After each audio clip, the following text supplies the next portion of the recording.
Ben, you're all set. Okay, great. Thank you. So welcome. We have the Public Works Facilities and Sustainability Committee. We'll call to order at 6:01. And I guess like you and me, Mark, I'll ask for approval of minutes.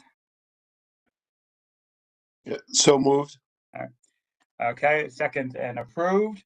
And now we've got the business item of the DPW electric station. So, John, if you have a report up on the agenda on the clerk, but if you can tell us what we got here. Thank you, Ben. Again, through the chair, John Phillips, the Director of Public Works. You have in your civic documents. I uploaded a document, or white paper document that Public Works has drafted and kind of in representation of where we're heading in EV or the EVSE spaces. I hope you find the document informative, as well as help provide this level of committee of the oversight of Public Works some guidance on steps and actions we probably should start taking as we move forward. As you know, in the budget process, there is $300,000 of bonded money that was set aside for the EV infrastructure build-out program, which would allow us to really take the next steps, if you would. And again, I think this white paper helps define what those next steps should be and give you guidance to provide us, what we should be doing next. It's important to note that this is very important, because we've talked to Bob Palmer for facilities as well, and as you know, they're part of this committee. This white paper involves, no matter what, all town properties, including Board of Ed. So if we put an EVSE at a school, it should be governed, and it should be the same mechanisms, if you would, the hardware, as we have anywhere else in town. We need to establish continuity with this, and not look at it as two separate entities, if you would. We think the EVSE program should be looked at as just one town umbrella system. Obviously, we take a step forward on this white paper and recommend that Public Works be the governance body of it. Again, that's just a recommendation, but we feel that we're closest aligned to the long-term maintenance of them, studying the issues as things evolve and move on decades from now. Public Works is in the space, if you would, that would be most directly aligned to this industry as it grows from today and decades from now. I'd like to just start off. I think the document establishes the 5 questions we put up on the first page. What is the right infrastructure to install? Where should it be located? Who will own and maintain the chargers? Who will have oversight and governance of the chargers within the municipality? And how it will be paid for. Again, this document kind of goes through that, provides you the background on definitions. And then on the last page, or second to last page, it goes into our recommendations. And I'll clearly just highlight them without getting into greater detail, and I'll take questions. Obviously, we recommend hiring a consultant to help guide through the waters. And a consultant is actually required as we deal with grants through EverSource. They want to see an engineered plan of how we're going to establish the infrastructure EVSEs. So a consultant will help us guide us through that process. Obviously, the governance, it's going to start with you council members, this committee, and then up to the larger body of the council, establishing the rules and regulations of, why we're, what our mission is for the EVSEs, the placement of them, et cetera. Obviously, maintenance is going to be a big critical. Government does a lot of things, and we establish a lot of stuff, we build stuff, but we've got to maintain and be laser focused on long-term maintenance on this, because EVSEs will have a high level, will need to have a high level of reliability, but from the users who are going to come into town, whether it be for pleasure, work, or other, have to be reliable that the units will be working for them, so they don't have that anxiety, that charge anxiety that's out there. And then obviously we have recommendations on own versus partnerships. We feel that from our studies up till now, that ownership is probably the best approach to reinsure the maintenance and the reliability of the units. And then obviously the last thing, which should be talked about, especially as we're entering in this phase of EVSE infrastructure, charging the fees. And that's basically how you're going to pay for it. I think it's important that you come out early in these programs and establish that these aren't free riding machines. There is a cost behind it, long-term, short-term immediate for building them out, and as well as long-term maintenance and care and control of them. So I don't want to lose track of that. And just because EVSEs and EV vehicles are talked about so prevalently right now in all government spaces, local media, et cetera, we need to do this with a clear plan, with clear policies, and a clear understanding what our goals are to provide this EVSE infrastructure for the town of West Hartford. So again, that's a real quick executive discussion on it. You do have the documents. Hopefully you'll have a chance to review them. I'm open to any questions that the committee has. Great, thank you. Mark, you have any questions? No, not at this time. Thank you. Okay, thank you. John, I got a couple. Just first, in terms of the consultant, so what are just sort of thoughts on that in terms of, I mean, is that something itself we can take a grant for? Is that something that you're thinking putting out to bid soon, or what is that process of getting a consultant in? Great question. We have an RFP ready to go. Again, we anticipated the budget process to go through and be successful. We know this is an important space for the town of West Hartford. So we're drafting an RFP now. It's ready to hit the street when the funding is available in July. There's a lot of consultants in the space, so we'll go through a review process to get the right person for us. And the key parts that the consultant's got to give us is, obviously this is new for every one of us, and it'd be presumptuous to assume we have the expertise to do this. Do we have EVSEs now? Yeah, we just threw them in through the last 10 years. We've got one that's 10 years old. We've been just going along and just kind of fumbling through the process with no real governance or establishment of it. But now, as the energy discussions are in full swing and discussion how those will be powered, the prioritization of the power, we feel we're at the time where we need a professional who this is what they do, guide us through the waters, make sure that we're going after the real grants, because there's a lot of grants out there, but some of them are just made for TV. There's not substance to them. And then there's some real substantive grants like the ones that EVSE are offering and others that are out there. We want to be able to, through the help of the consultant and their knowledge of this industry, guide us in the right spot so we can minimize taxpayer costs and maximize the benefits of the community. Okay. So once the RFP is done up, that'll just be something, you don't need to come back to the committee for an RFP, do you? No, I don't believe so. We'll run it by the town manager, get us approval to put it on the street. We'll develop a committee to review it, which most likely will be Public Works, Facilities. Catherine Deviney will probably be a part of that review process.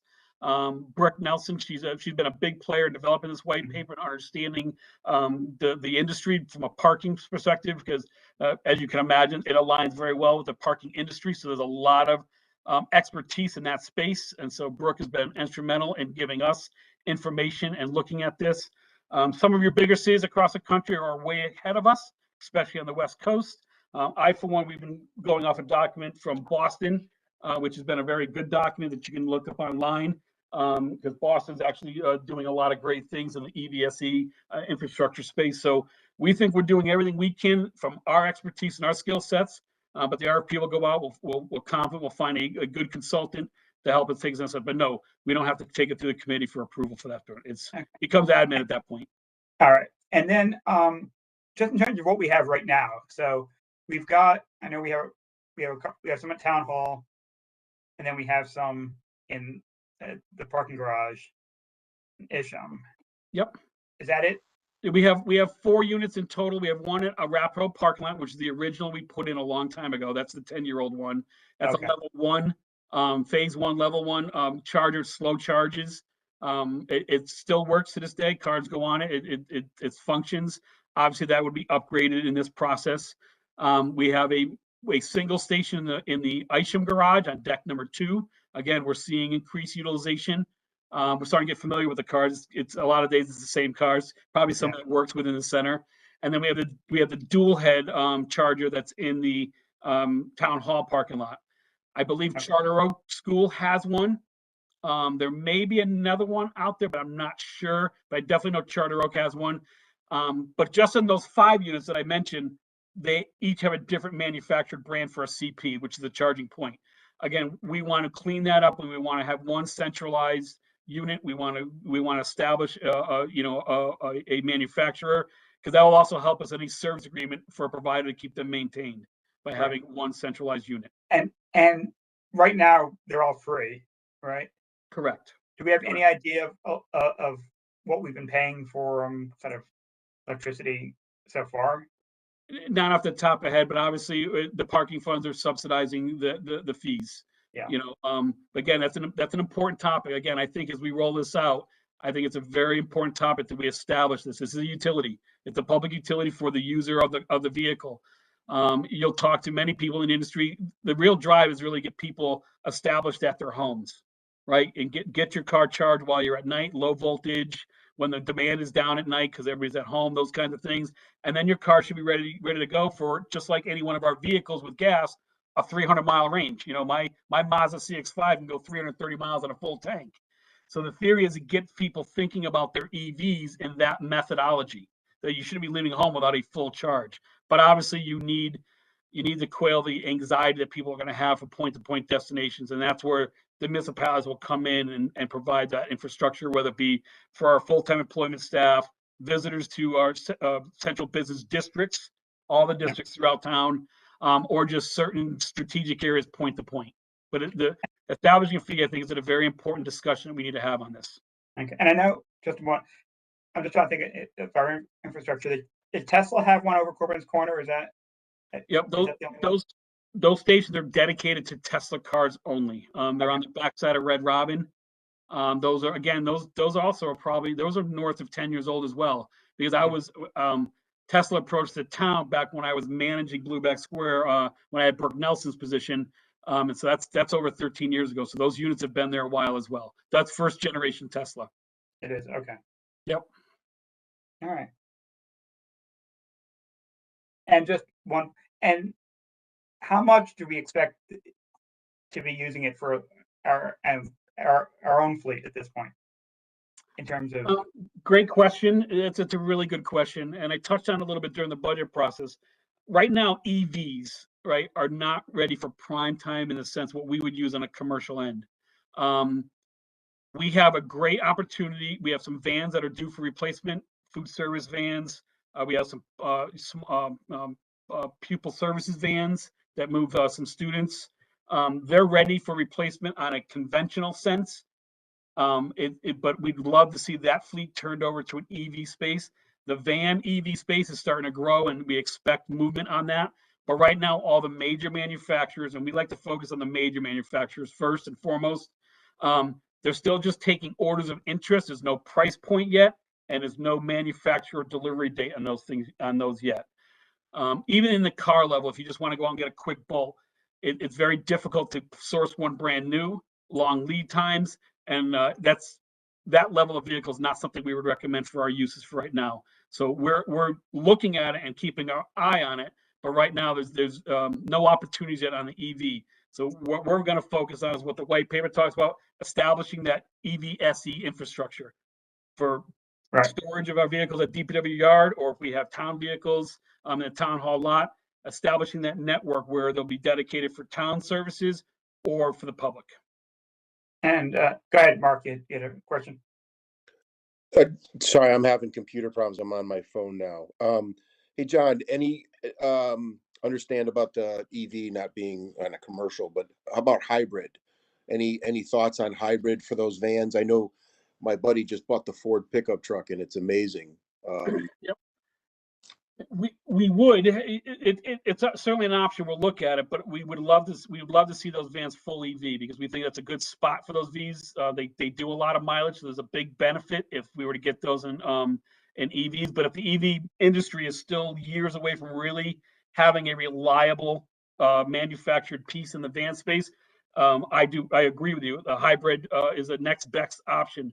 If you didn't know this, we've converted all our new police cruisers come in as a hybrid. So all recent purchases of the last couple of years, our newest police cruisers are hybrid, and we've seen tremendous benefits, both on cost reduction in fuel cost, reduction of wear and tear on brakes, PM services have gone down on those vehicles, and we want to continue to stay in that space when we buy patrol cars to stay in the hybrid spot. Great, thanks. And just one more as we get into this. As we increase our fleet, though, do we have and will we have the infrastructure to charge it? You know, you talk about obviously the preference people doing it at home. If we had, 30 electric vehicles, how would we get them? Well, we'll start that process in July. We'll bring the consultant. We want to build the infrastructure first. I think, Right. That called the chicken and egg process. Well, Yeah. we're choosing the chicken, for lack of a better term. We're choosing to build the infrastructure first and give the industry more time to really develop and have those reliable vehicles for both what we would need on the commercial end, as well as even what private sector folks are starting to buy. For example, I know that if you watch the Super Bowl this year, there was a ton of EV commercials, but every one of those vehicles don't have a price point yet or a manufacturer delivery date yet. But yet they're still getting the word out because they want to take the orders to see interest, and that will drive the investment and drive the manufacture of them. So we still think that, again, that is still developing. So let's focus our time on building out the infrastructure. Even if we just build a parking lot and put the underground infrastructure in place so that 10 years from now, an EV station, EVSE can just pop out of the ground, but the infrastructure is embedded in that parking lot that we maybe rehab in the near term. We want to be ready to have the infrastructure there before the cars start rolling in. So that's why we prioritize the EVSE space. Great. Okay. I think Mark had another question. Oh, sure. Go ahead, Mark. Hey, John, and outside the topic a little bit of EV, but commercial again. Any thoughts of propane or natural gas run vehicles for the commercial side? Yes, but we don't have the infrastructure for the propane. You have to establish those fill stations. We looked at it early, a few years ago. We really took a deep dive on it. There's a fill station up in Bloomfield. I think it's Yellow Cab has one. All Waste in Hartford has one open to the public. Logistic would be for tough to be driving out of town to refuel our vehicles. I know in the pickup space on the propane or natural gas space, from a public works, but just from optics of public works, the tank systems and the fuel systems take up a lot of bed space. So you lose a lot of cubic footage of the bed space, and that's our work tool, right? So we're not ready to afford to lose that. Can we look at that for manager vehicles in the long-term future? Sure. But I think by time my management team needs to replace their pickup trucks that they're currently using, and a couple of them are still 3 or 4 years out before they have to consider that, I think EV trucks will have a lock in the market. As we talk to consultants, they think the industry itself has done a really good job at focusing on those, just errand type driving around town, cars basically. They're really laser focused on vans and the pickup to go after that do-it-yourself or blue collar space. And they think that if the men and women of the world that drive pickup trucks start moving to EVs, that market will start expanding exponentially. There's a lot of interest in expanding that market, and that's information coming to us from our consultants. Great. All right. Well, thank you very much. I see the mayor has just got on, but and I'm in transit, but I'm just listening. Thanks. That's fine. We're just finishing up the conversation about the EV. So moving on, I see we don't have Bob today. So facilities update is up on Civic Clerk. Looks pretty self-explanatory. I don't really have any questions on that. If I did, I'd bug you, Rick, for it. Public Works update. I guess that's up to John again. Sure, not a problem. Then through the chair. Yeah, we wanted to focus the conversation a little bit tonight. John has his report and online, which we're accustomed to reading monthly. Yeah. But we also wanted to talk a little bit more about materials management and what is happening down at Brixton Street. Right. And, we had the conversation during the budget process. And then if you remember back to our January Public Works Facilities Committee meeting, we talked a little bit more about it at that point. But we have some exciting things starting to happen down in that area down at Brixton Street. And actually following the conversation tonight, we're going to talk about having next month's meeting down at Public Works, down at Brixton Street, so that the committee we could start to walk the space down there and start to get a real vision of what we're starting to think we can accommodate some of that space for. And John can kick off and give a summary again of where we are right now and answer questions that you guys have. Sounds good. We had lost Mark for a second. I was going to hold you off, but I see he's back. So We'll assume he's hearing us. Okay. And go ahead. Sorry, again, I'm having computer problems. I only caught a little bit of that. So if you don't, you could just move on. Sorry. Yeah, it's pretty much just the introductory part, so you didn't miss anything substantive. Okay. I read the stuff, so. Yeah, we're going to go and talk about the plan for the site, and talk about having a going in person for the next meeting and seeing what is planned down there. But go ahead, John. Okay, through the chair, John Phillips, Director of Public Works. Thank you. Again, the report's self-explanatory for everybody to review. But I will draw your attention to some of the notables. The Public Works has applied for a sustainable material management grant that's being offered by DEP. That's the Department of Environmental and Energy Protection. And the purpose of this grant is to get municipalities to be creative and move their operations to reduce your municipal solid waste, but also start diverting some of the materials that is within that municipal solid waste. Diversion for better processing, i.e. like food waste and yard waste, which we're already doing here in West Hartford.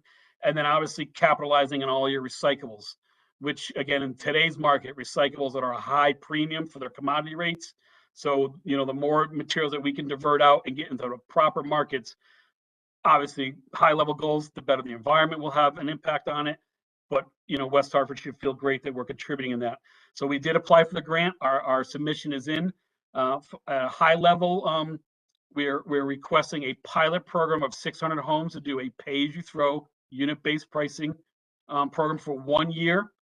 And that will be accompanied with a food waste, separate collection, food waste diversion program. So if you're one of those 600 homes, once we decide on the neighborhood and we're getting close on where we think it might go, you'll have the opportunity to participate in pay to throw, as well as separate your food waste from your general waste that goes to the curb. Again, this pilot program will run for a year. The goal of the pilot is really first and foremost public education on this methodology of waste management. Prove to the community at albeit small level that it can work and is effective if we allow it to be, and we take those steps forward to practice the new systems that are out there. Obviously, that feedback will be important. The public discussion will be important throughout that year. And the ultimate goal is, do we take these full steps and go town-wide, but making those real steps moving forward and managing our materials in a more sustainable way today and decades to come. This is that step doing that. And we feel it's a sensible pilot program to initiate. It's small enough where it's not overwhelming, but we think it's large enough to be effective to get a good feed and understanding of the community and its effects on the community and its feedback. Public feedback will be very important once we launch this grant. So if we are awarded the grant, we'll still have to come to the full council to adopt it. We'll obviously have more greater detail on the logistics of the program at that time, because it will require your adoption of the grant. And we'll look for, if things go well as far as timing goes, we'll probably launch it this fall of 22, and get that kicked off. I'll be happy to take any questions on that topic if you have any. Go ahead, Mark. So, John, how are you going to pick those particular test areas? I'm assuming you'll want it to be very consolidated for efficiency purposes, but how are you going to go about picking and choosing how to do that? Payne's, our hauler, is cooperating with us with this grant. We've been in communication with him throughout the entire grant writing application period. We're choosing a densely populated neighborhood, so there'll be 600 homes. You can get 600 homes pretty quick in West Hartford, and so it'll be 4 or 5 streets that are block based, real dense, and so really close together. And the Payne's role here is they'll drive down and they'll just identify who's participating and who's not, because then we'll be able to through the consultants that will come through the grant, do public education, get feedback from those who are participating, and hopefully the participation grows within that 600. It's naive for us to think all 600 will participate week 1, but we hope that in time over the year, everybody starts seeing their neighbor doing it. Hey, it's working for me. These are the results. And we start building that momentum from a real grassroots effort. We also hope because there's a cost to it, obviously, and that's what the grant will pay for the cost of it. Collecting food waste is going to come at a cost. We have to provide a little small tote that residents will put their weekly food waste in. The weekly food waste will be collected every week. So that's a truck that will have to go out there and labor. We're hoping Payne's can meet the allowance that's within the budget and be our hauler for that as well. So that inclusively, he's helping us move forward on a better sustainable material management program as a partner with the town of West Hartford. Thank you. So those totes, will those get picked up too? Because, with food waste, things will get dirty and Yep.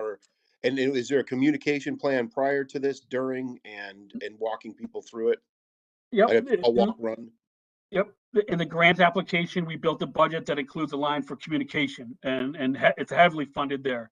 Through DEP, they'll have staff available to support the grant that will almost be boots on the ground, if you would, talking to and leaving door hangers on discussing the benefits of the page of their program and food waste separation. The totes will come with a bag, so we'll be issuing bags to all the residents. So you'll have a liner that goes in it, and really the liner gets pulled. The tote's really just for containment on the curbside, and then the labor will just pull the liner out, either leave a bag or we'll supply bags to the residents well in advance of, we'll give you 52 bags, which is one per week. Those are kind of the logistical theories we're dancing around right now. Okay, thank you. Great questions, though. Thank you for asking them. Great. Nothing more. Okay. So in conjunction with this, it's kind of neat, it is a separate program that Public Works is venturing out into, but there is an overlay for what we're doing down at Brixton Street. We've talked about it before. I've introduced it to this committee before, and I've said that we need to have frequent conversations on this. And that's our development of the Material Solutions Center down at the old incinerator site, as well as the landfill itself. As I've expressed before, I've started this process really back in 2015 under Ron Van Winkle, and the ultimate goal was really can we capitalize on our asset of the landfill and provide greater services to the West Hartford residents. And it's taken a long time because we had to demo a building. We had to go through a lot of work to get to where we are today. But we are working with a consultant through an RFP process, Larerio Engineering, LEA for short. And they have a plan to develop the asset of the landfill that will have benefits, operational benefits, as well as fiscal benefits of the town of West Hartford for whatever the terms of the contract we end up landing on with Larerio. So where we are right now with that project is we are now in submissions with our town community planning for inland wetlands permit and permitting itself. We hope by the middle of next week and towards the end of the May 17th timeframe, we'll have those applications in for review, and we hope for a favorable process and then permitted by the June 6th date of their calendar. Towards the end of that, towards the first part of June, we'll start, if we feel things are going well on the town permitting side, we'll start submitting our application to DEEP, because we have to, the landfill itself is a 1930s vintage landfill. It's never been officially closed or capped. So to recapitalize or reinvest on a town landfill, any municipality landfill, DEEP has a program that has to be adhered to. And so we're going to cap the landfill, make it safe, control the water runoff, reduce some of the pollution efforts that, again, we're surrounded by the park and Trout Brook River that goes into the city of Hartford and eventually into the Connecticut River. So we're going to make it a safer, environmentally safer, a cleaner environment, and then build the facility, which will be a transfer station. First and foremost, it'll be a transfer station for West Hartford residents to utilize.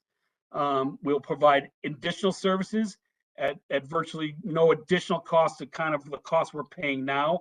But again, we're still working on the finances.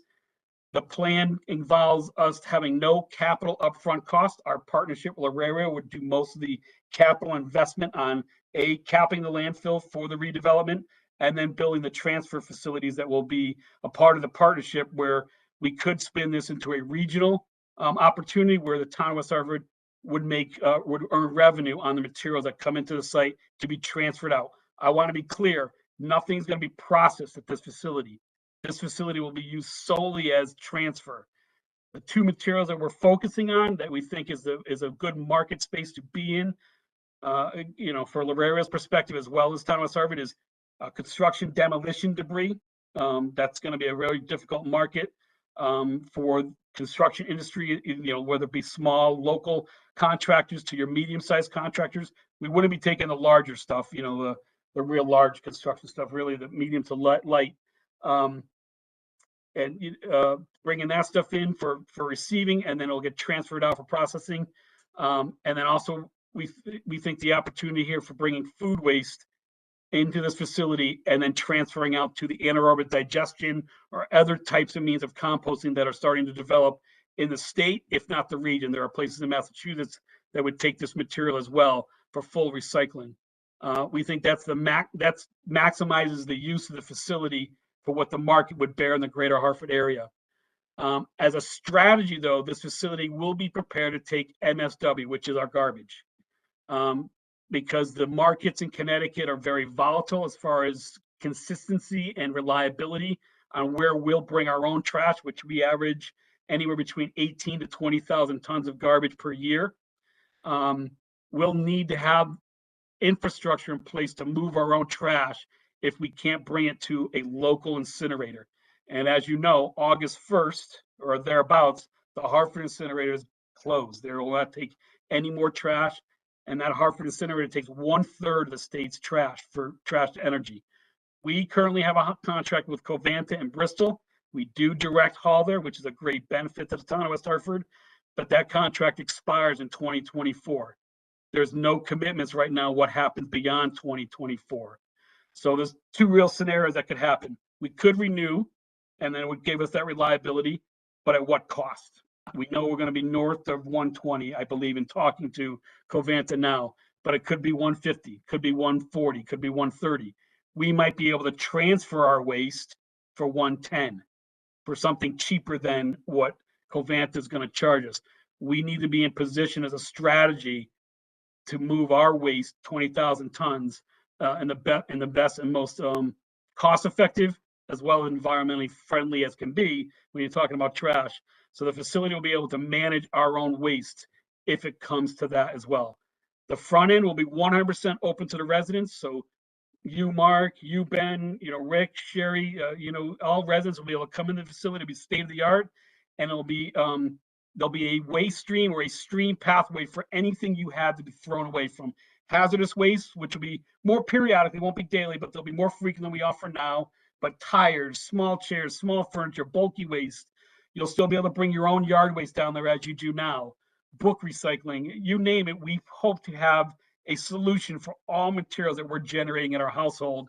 And we hope to offer that to the residents at low or no cost. Some of your bulky waste items might have to have a small cost to it, but the goal is to get as many services within that Material Solution Center free for West Hartford residents.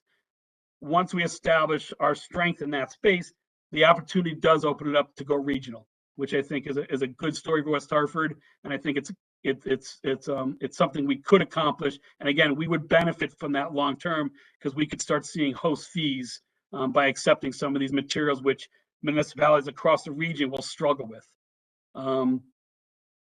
So it is exciting. There's a lot of pieces to this. I want to be clear, we're not under contract with Lararia yet because we're in that kind of like that purchase agreement process. They need to make sure they've got the permits in place before they commit on paper to the town of West Hartford and make the partnership, in writing. But we're very hopeful. We're heading in the right direction. If things go well and we get the permits from both local and DEP permits, we could be capping the landfill by early next fall through into the winter, and we could be in full operation by second quarter of 2023. It's important to note that the biggest change that will happen here is a shift in material management that we'll be doing on the site. And this is important to note. For 30 years, we've been taking in yard waste from local landscape contractors. I understand, my optics are clear that is a space that has been the local contractors that have been used to. Because of the space of land that we need to come back to Public Works for operational purposes, because of the pollutants that processing leave waste and all the other materials that are processed on this site cause the Park River and other areas leachate that comes off those piles. And the ability to get a contractor to continue to work the site as is are all becoming challenging, if not impossible, to continue. So this is our opportunity to redevelop the site and have a new vision for this site for the next 30 years, but I think in a more beneficial way for the overall residents of West Hartford, public works operation, because there's an opportunity to, with our partnership with L'Auraria, to earn an income from this materials that come into the site. But again, I would be naive to think that stopping the intake of commercial yard waste, chunk wood, trees, etc., the leaves that come in, that won't have a, there'll be some noise around that. But I feel, as your director of public works, it is our best interest to move in this direction. The good news is that yard waste industry is growing. They're accepting of it. There's a facility on Colt Highway just over the line in Farmington called Denali. We Care. They accept the same materials. They're not near any water course like we are. And there's a brand new company that just opened up in Bloomfield called Green Recycling, taking the very same material. So the market's getting better. Their sites are actually larger than ours, so they're able to manage the materials more effectively and more efficiently. I'm not sure what their price points are, but I have to imagine they're cheaper than what our current vendor is charging contractors that come into the facility now. But I think, again, I want to make sure that it's important that we understand that that is a big change that will happen as we move this project forward and we get into the new era, if you would, of transfer waste management down at our old landfill site. Happy to take any questions. Go ahead, Mark. Thanks, John. So having what you said about the yard waste currently now, so if we do fall cleanup and we have a commercial vendor come to our house and clean our property, we sign a waiver and it can go down there and it gets dumped for free. What going forward, will residents have to pay for that service now?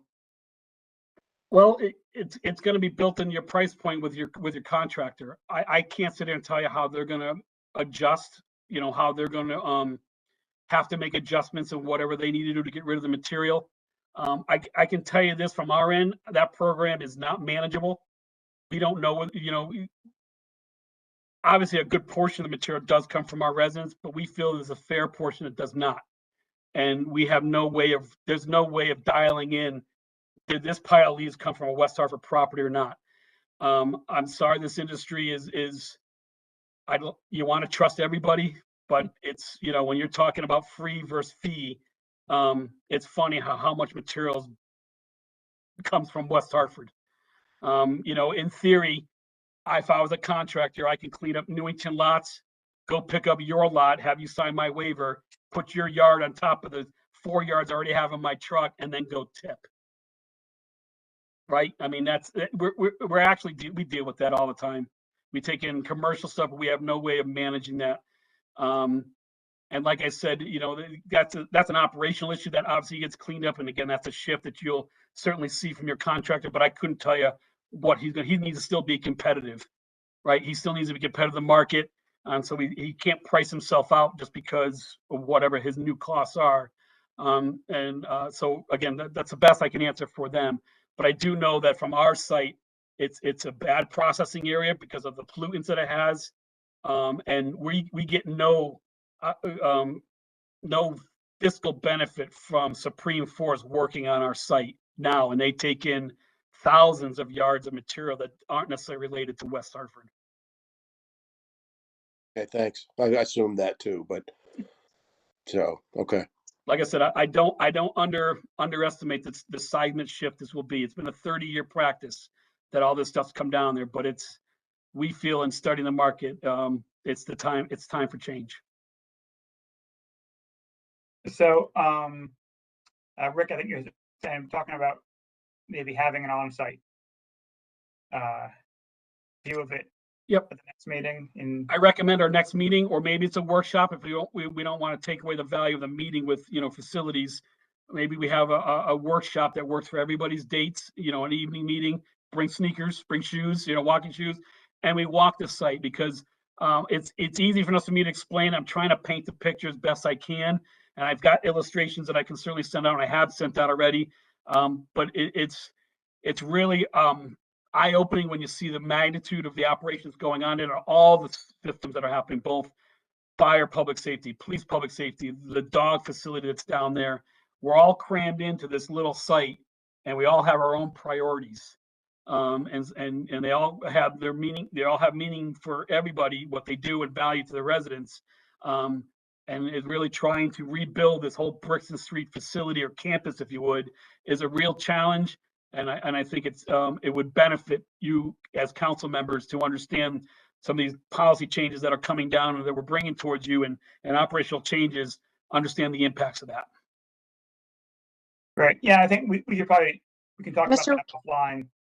Yeah, Mr. Winograd, I think I personally can't be at that, the next meeting I'll be away, but I'm wondering if we could have a couple of options for counselors, a morning and an early evening to take a tour. I would like to have all the council have that opportunity, not just this committee, because even though a lot of decisions are going to be made in this committee, there's going to be a lot of financial decisions that are going to need to be made by the whole council. So I think that'll be worthwhile, and we can work that through with Rick and obviously, right.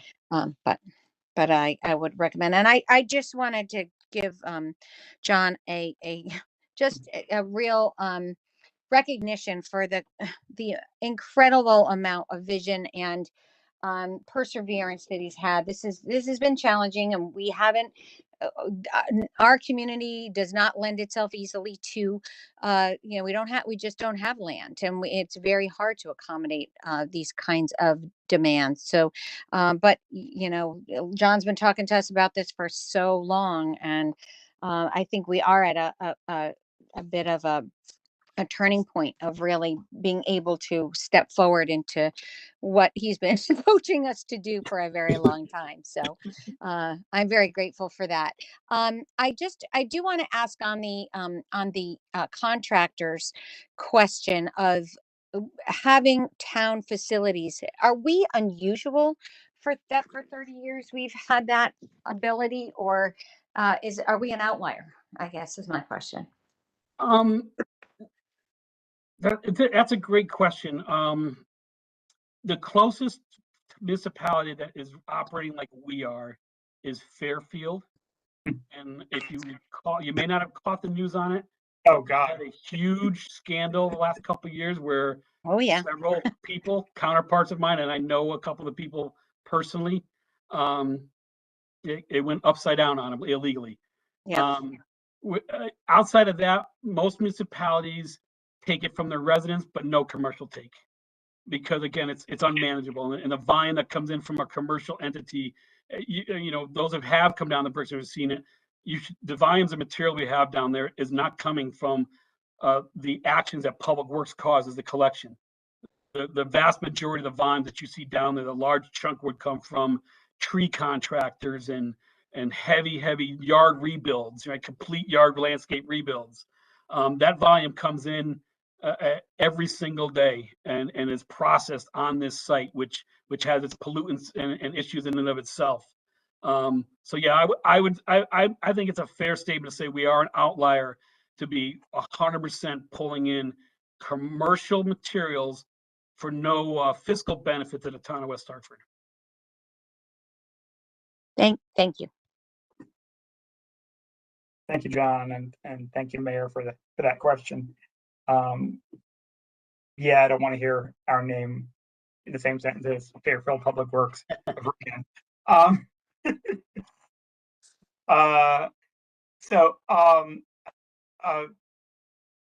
Ms. Anderson, I see that you're on. Not sure you have any questions for John. Thank you, Mr. Chair. No, I just joined, so I will just continue to listen. Thank you for indulging me. Thank you. And again, the written reports were very good. And in terms of scheduling a site visit, we'll sort of work and try to figure out some dates where the whole council could make it at one point or another. We should be able to find some time. I will make myself in the yard available for that for anybody's convenience, because I think as the mayor said, it's a very important topic that we got to learn about.